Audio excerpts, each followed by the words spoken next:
Yeah, so our first review of the night is Outlaw King. Yep, the Netflix original from, I believe, 2019. Yes, starring 2018, excuse me. 18, okay. Starring Chris Pine, who is playing Robert the Bruce. And for those of you who have seen Braveheart, you probably remember Robert the Bruce. He was a Scottish noble who actually sided with William Wallace for a little while, but then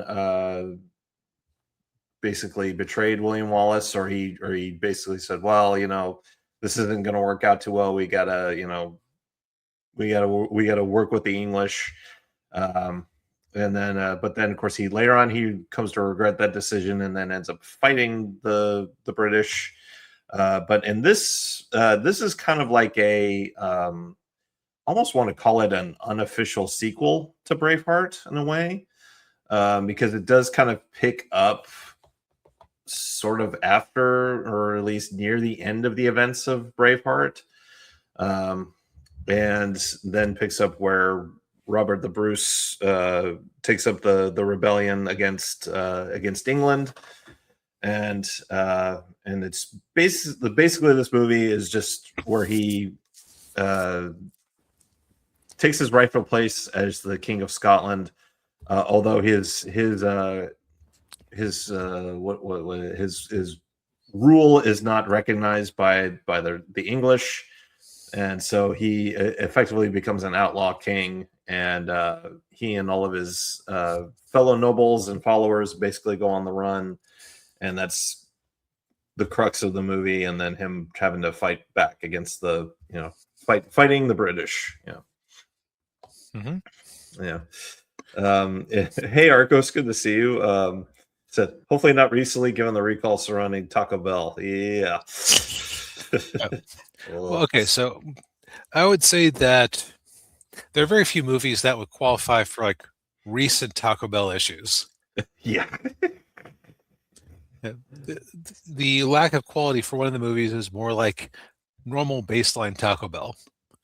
Yeah. Yeah. So, there are a couple of things I kept thinking when I was watching this. The first was it kind of reminded me almost of the style of a biopic, like just about instead of being the rise and fall and rise again of a musician, rise and fall and rise again of a king. Yeah. Um, Very similar. Yeah. I'll admit that this is a period of history I'm not super dialed into. I've heard of this incident, but I'm I'm embarrassed to say I've never actually seen Braveheart, so I don't even have the fantastical version of events from there as a baseline. Yeah. Yes. Well, I will say this movie is more accurate with the battle scenes. In this movie, the Scots are actually wearing armor and helmets and chainmail and greaves. They're not wearing kilts. Right, and that that is one thing I have to give this movie is that it has gone so far out of its way to be extremely realistic and true to the period, Yeah. as far as I can tell. Like, if you told me that, oh, well, the type of sword that they were using in this scene wasn't invented until 1403, I was like, okay, you got me. Yeah. Like, I don't know what the Shadiversity review of this thing would be. Yeah, I don't either. Although there's another channel called History Buffs. I think he did a video talking about it, and he did say it is pretty historically accurate. So. Yeah, I got that impression because the movie is it is very interested in being authentic. Like just from I don't usually talk about the lighting because I'm usually more of a story and dialogue kind of guy. Yeah. From what I care about, but I noticed that they tried to make it so that the light appeared to be diegetic in all the scenes. Yeah. Like if there was a fireplace nearby, they lit it such that it looked like the light was coming from the fireplace. If it was if they were in a hallway that only had windows to the outside, then the light would only be coming through the window. Yeah. So the costuming looked very authentic. The only complaint I saw when I did my deep dive, or Wikipedia dive, I should say, was that somebody was complaining that the yellow that was used in the Scottish flag at the time was a common dye in clothes among the elite who could afford it, but it's never portrayed in Scottish clothes of the period. Yeah. Um, and like that is some nitpickery right there, worthy of a Wikipedia editor. Yeah. Yeah. Like everything looked plausible. If it wasn't accurate, it was at least in the right general area. Yeah. Yeah. Although I will say, like, I guess some of my complaints would be like, it does feel a little slow in places, and then they focus hyper focus on one thing and then just kind of glaze over a lot of other things. Um, so okay, so there is a romance subplot in this movie with between Robert the Bruce and then what was her name? Elizabeth. Elizabeth, yeah, who's played by Florence Pugh. Who's And now Yelena. yeah, so yeah, Yelena in the MCU. She's like the goddaughter of the king. So this basically they get into this arranged marriage, and of course at first they're just kind of like very awkward around each other, but then they eventually warm up to each other. Right. He's literally twice her age. Yeah, yeah. And of course he has a daughter from his first marriage. His wife died giving birth to her, and so you have that whole dynamic going on there.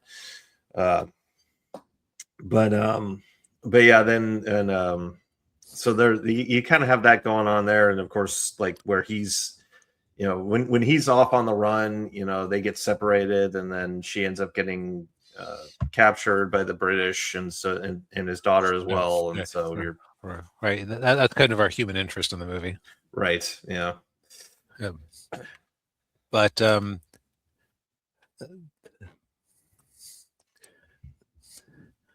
yeah, so it's like progression is he starts off, he swears loyalty to the king. He has a sword duel with Edward, Prince of Wales. Yeah. Who was his childhood friend, and that's the two king or Robert the Bruce's dad had actually been friends with the current king of England during the Crusades. Yeah. And and the way they portray it is that Robert is just better than him. Mm-hmm. I actually kind of feel bad saying this, but I felt sorry for the spoiled king. I did the prince, yeah, the spoiled prince, just because he's portrayed in such a pathetic way. Yeah.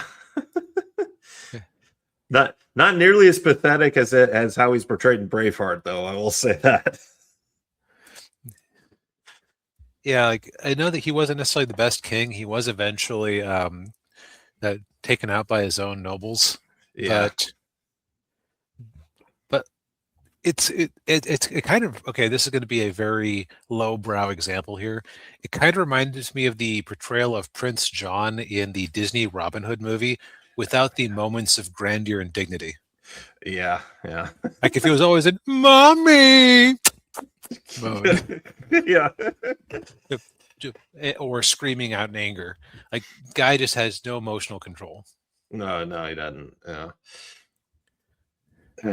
And a inferiority complex, a county-wide. Oh yeah, especially when he was around his father. Yeah, he's just like so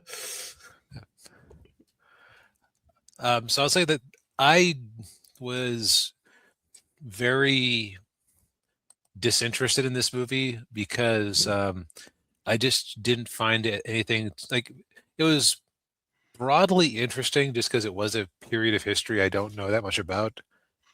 Yeah.